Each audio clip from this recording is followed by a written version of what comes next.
Greetings, my name's Sir Burf and I'll be reviewing your VOD. So, let's get started. Now, before we get on with the VOD, there's a few things I want to mention beforehand. Now, first of all, I'm sorry for the delay of the VOD, but I had some issues regarding the replay launcher of the game, so I couldn't really open it.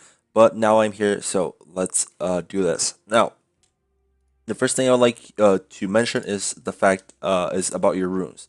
Now, I am gonna give you a heads up here because I do realize that you are most likely thinking that you're versus a Tryndamere, not a Mordekaiser. So I'm not gonna talk about the armor, right? Because you're not very certain who you're against. But one thing, one thing that I need to tell you is most likely, most of the time Tryndamere goes mid. If you're ever thinking who goes mid, because Tryndamere mid is really, really popular nowadays, and Tryndamere is just a good soul laner as a whole, so it doesn't really matter whether he's top or mid. That said, I think you should always bring attack speed though, because Jax benefits more from it than the extra adaptive damage.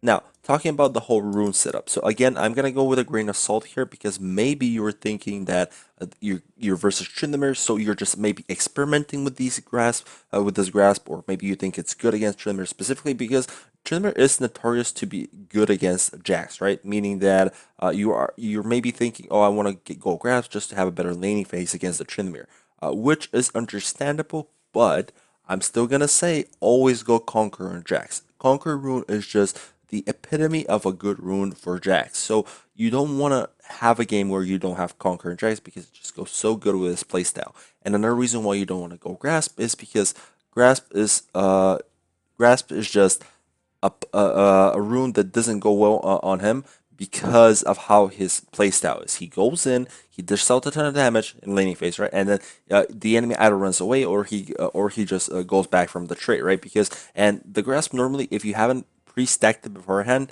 it doesn't work, right? Because it takes 4 seconds to stack up. To ramp up, so it's not very useful in that scenario. So another reason why Conquer is just a lot better. Now, obviously, you would go for the precision tree. Uh, you would go for the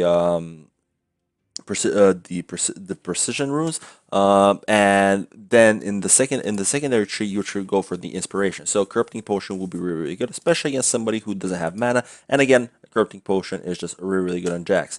Now, one extra little thing that you may misplayed in the runes is if you do opt into when you go into the precision tree, don't go for tenacity in games like this.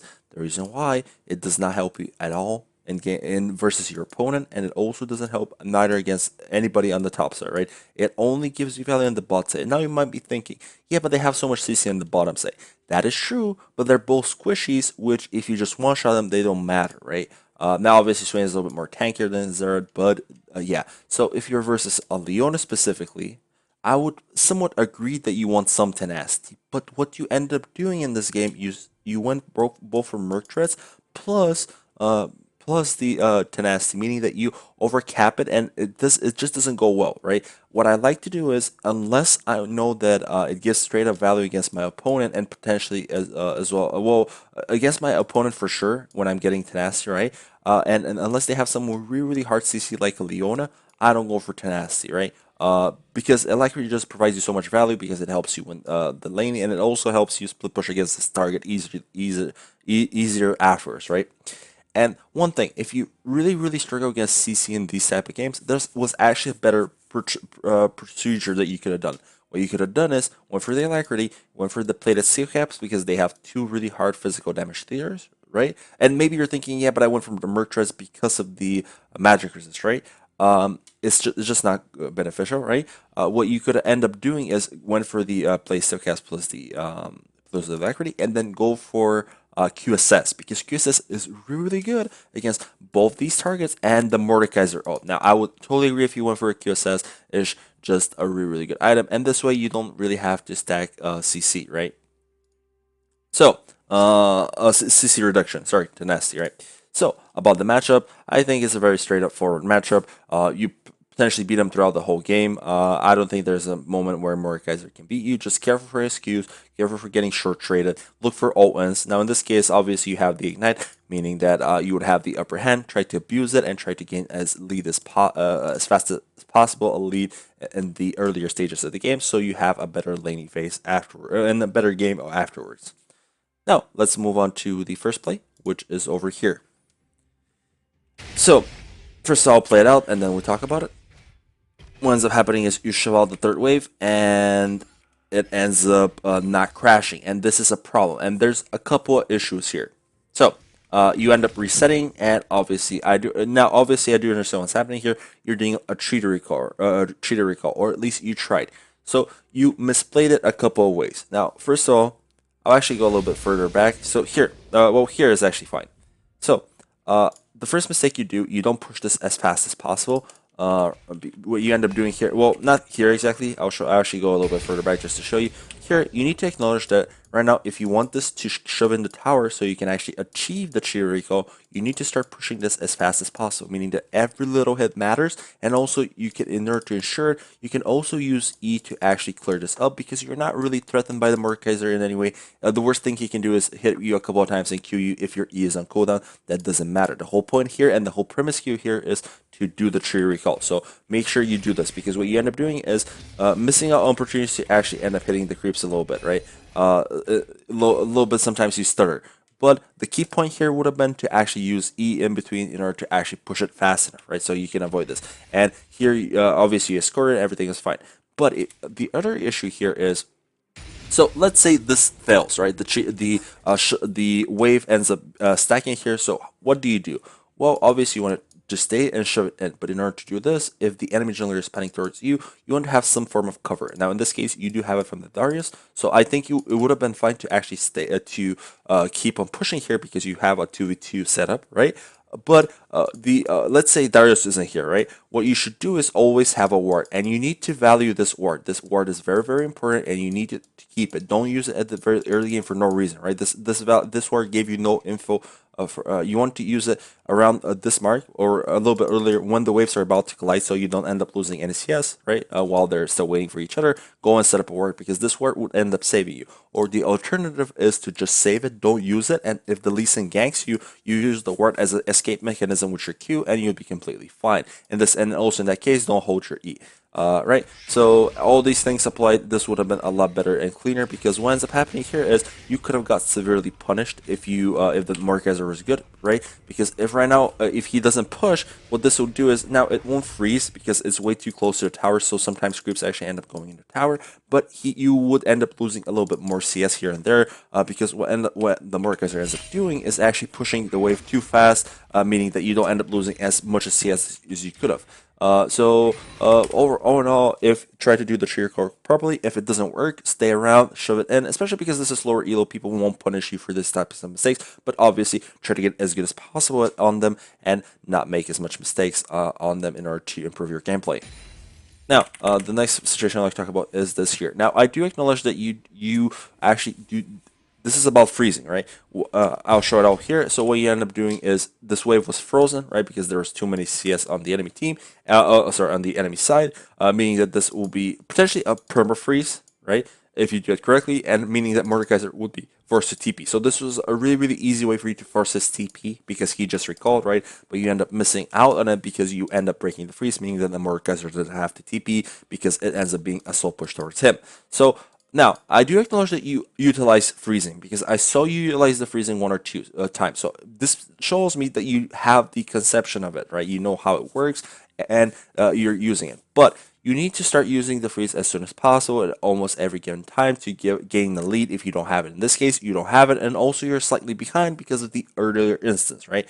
So you had to make sure that you made use of this freeze because there was no real reason for you not to, because this was just an opportunity for yourself to gain a lead. And yeah, because what you end up doing now is ping-ponging back the wave to him, meaning that you're just ping-ponging here and there. When you went with this grasp and ignite setup, meaning that you want to win lane, right, for sure. But if the Mordekaiser now is smart and says, oh, he pushed away back at me, I don't need to step up, I'm never gonna, and I just need to scale because he scales better than you, right? Because he has TP for split pushing after, he's a Mordekaiser, meaning that he's gonna be useful in team fights, and also he has the Conquer, meaning that maybe because you went with this grass setup, that he at some point will be able to 1v1 you, right? Because if you're both with Conquer, I don't think that ever comes, but in this case, it might come because of how it works. So whenever you're in a situation like this, like for instance, say you're versus Nasus and you want to punish him, freeze the wave, make him come to you, and force these plays and force him to actually be in an uncomfortable spot for him.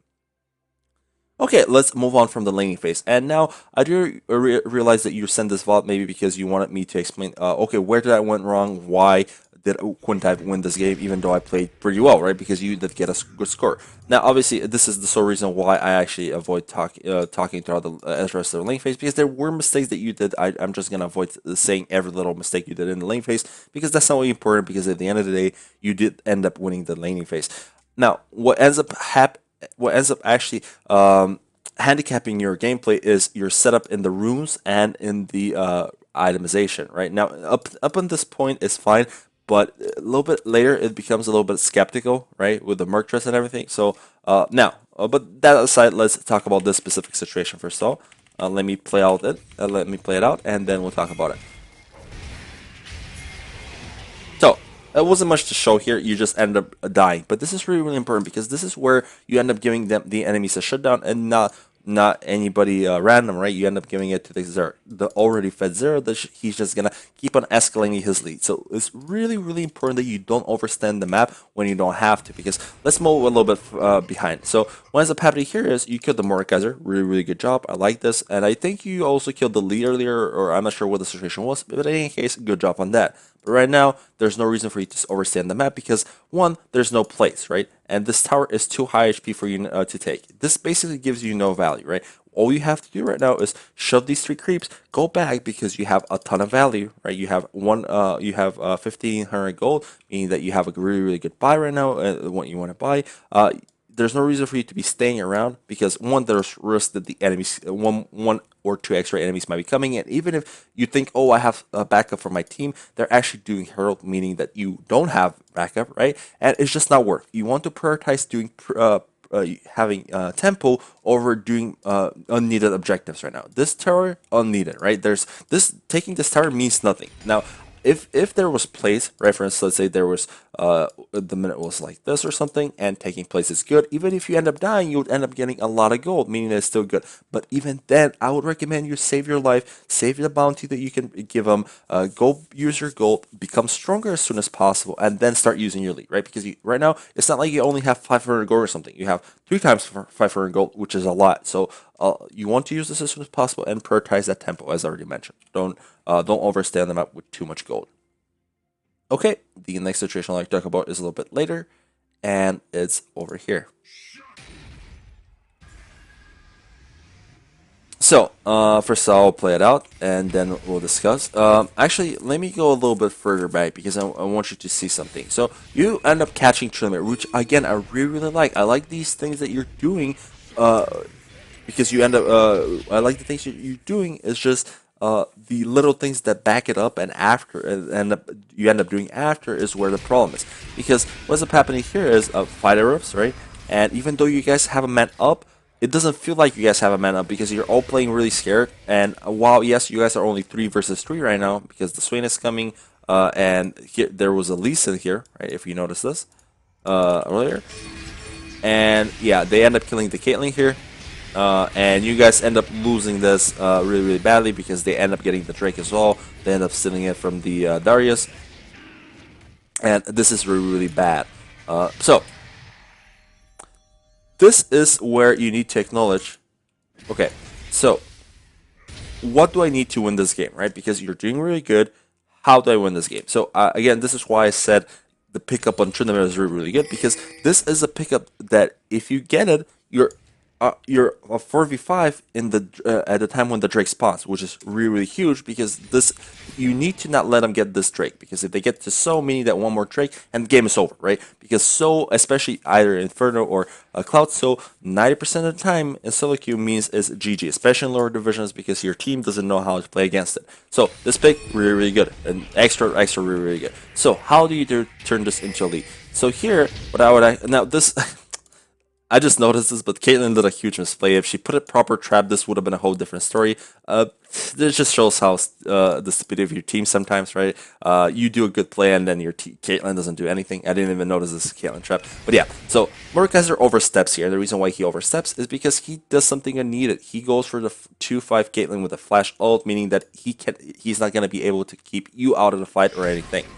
Now, obviously here, again, Caitlyn misplaced, but what could you do to change the situation out? So, play more aggressive. acknowledge how strong you are right now, and show dominance. And stay here. Obviously, don't straight up run at him because there's a Lee Sin behind them, and they won't kill you. I think if you use ult right away, right?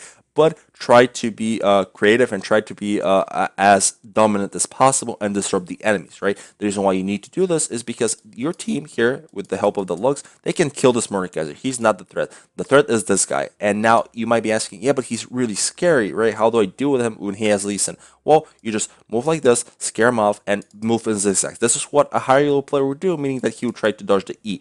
And if he ever throws the E, right, and if you dodge it, then you're free to jump on him because most of the time you're so strong right now, you can just completely destroy him, right? Because if you look at his item, he's a complete glass cannon, and you need to start using your champion strengths, and you need to utilize them in order to win these type of games because you're the one who has you can only control yourself, and you need to apply some form of control in the game in order to win it. And another extra little thing here is, and I just I think you should have done is you try to bait the E, you dodge it, and if the E is about to hit you, you flash on him and you force him to fight you, and you just beat him up, right? Because if you E flash, he's actually forced to flash out of your E, and you can actually chase with a Q. And now you might be asking, yeah, but there was a Lee Sin behind him. Yeah, but if the Lee Sin comes and there's no stun from the Zerg, they cannot kill you, as I said, and I think you'll be able to kill the Zerg because there's no stun, right? I know there's a Lee kick, but that doesn't matter most of the time, right? And if you actually manage to make the Lee Sin stay here and save the Zerg, he wouldn't be able to go for the Drake, right? Because this was really, really important here because they do end up seeing this. And if Lee Sin ends up staying here, helping the Zerg, you would be able to get this Drake because the whole premise here and the whole idea for all of this was for you guys to get Drake. Even if this fight goes bad, as long as you guys end up getting the Drake, right, it'll be really, really good for you guys. So have a rough idea, utilize your champion strengths, don't play scared, and try to think logically. Okay, the enemy does this, I'll play it by doing this. It's a skill shot, I'll try to dodge it. If the skill shot's about to land me and it's really crucial, I'll flash over it and I'll apply as much impact towards the fight and the game as possible. Okay, that said, the last situation I like to talk about is at the very end. And normally I avoid talking about situations where the enemies have soul, but I think this one was a good one to cover, since this is just the generalization of the idea of how you want to play out a situation like this. Because they get so, can we win the game? Yes. Is it going to be hard? Yes. You guys end up getting Elder, and now you guys have the upper hand in order to and have the you have the upper hand on what you can end up doing and potentially having control over the game. So in a game like this, it's really important to always make the logical decision and try to be as as proactive as possible on the map. Use pings and abuse chat. Tell your team what to do. Tell them exactly what you need from them in order to actually win the game. Now that said, everything you say, take it with a grain of salt because most of the time they won't listen. So grouping is your friend in lower elo. Back in the day, split pushing was really OP, but nowadays it's not so OP because somebody from your team gets caught and it's GG, right?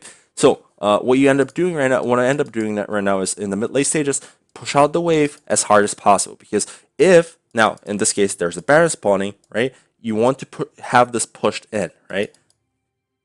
You want to have this pushed in because if this starts pushing, someone needs to go catch it, and your team nobody has TP, meaning that this Baron would end up being a 4v5 for the enemy team if somebody has to go and catch it. So make sure that you do this, especially right now while the Baron is not up. And now you might be asking, yeah, but you just said I want to group up. Yes, but this is more important. In higher elo, the higher you go, your team will not get caught, right? Well, rarer chances. And this is why I said use chat and use and abuse pings because this is what's important, and it's important that you do the more consistent play rather than the more non-consistent play, which is just grouping with your team and hoping a fight erupts and a fight that you guys win, and this doesn't end up mattering because what's important right now is you take responsibility for this wave right now, right?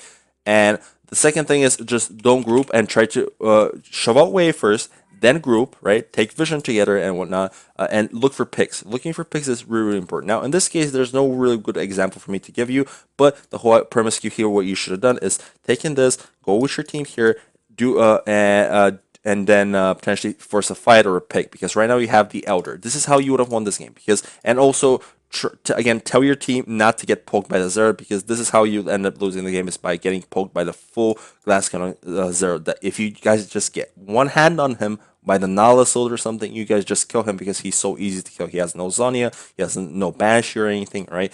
But yeah, because what ends up happening is you guys group, you guys overstay, and this is why I hate going in the late game with my solo queue team, is because my team just tends up getting caught. And this whole time you could have been pushing bot, right? While your team was hopefully not getting caught mid. But yeah, the more time you give your team, the more they're gonna get caught. So you need to make a move as soon as possible. So again, show this wave, move across the imperial objective, look for picks, and utilize your champion and utilize the fact that you're flash. Now you might be asking, maybe I should have split pushed, right? You should have if you had TP, and yeah. That again, that's not without TP is really hard. And one extra thing is just not having Conquer and getting to this point. This is just a really good example of a game where why Jax is really good with Conquer, right? Because if you had Conquer, potentially you could have kept on split pushing and you wreaked havoc, right? But yeah. Now, about the TP or not, I don't think it matters. It's totally up to your playstyle. You can run the Ignite if you want to. That's fine. But if you want to go in these mid-late stages, TP is a must in my opinion. I personally prefer TP.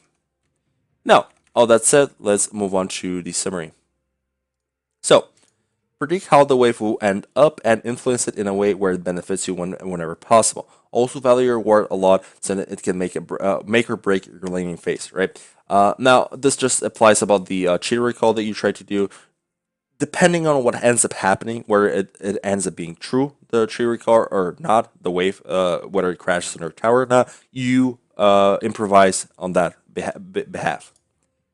Always look for freezes since they're the easiest way to gain a lead or extend one. Don't overstay on the map, especially if there's a risk of dying. Prioritize tempo, getting gold, and using it as soon as possible to gain even bigger leads over unneeded resources. Acknowledge how strong you are and use it. Be as disruptive as possible and also figure out what the objective is in any situation so you can play towards it. And in mid-late stages, keep side lanes pushed as hard as possible, especially if your super minions are pushing towards you. Look for picks and acknowledge what the enemy's win con is in order to play around it. Okay, all that said, thank you for your time. Now, if there was something specific that I missed in this VOD that you want to answer for, you can actually go on SkillCap, find me in DMs. I wrote my name in the beginning, Rebirth. You can find me there and ask me for it. I'll be more than happy to answer you in private. Now, I'll also provide private coaching if that is something in your interest. You can find me for that as well there and ask me for it. And yeah, all that said, thank you for your time and good luck in solo queue.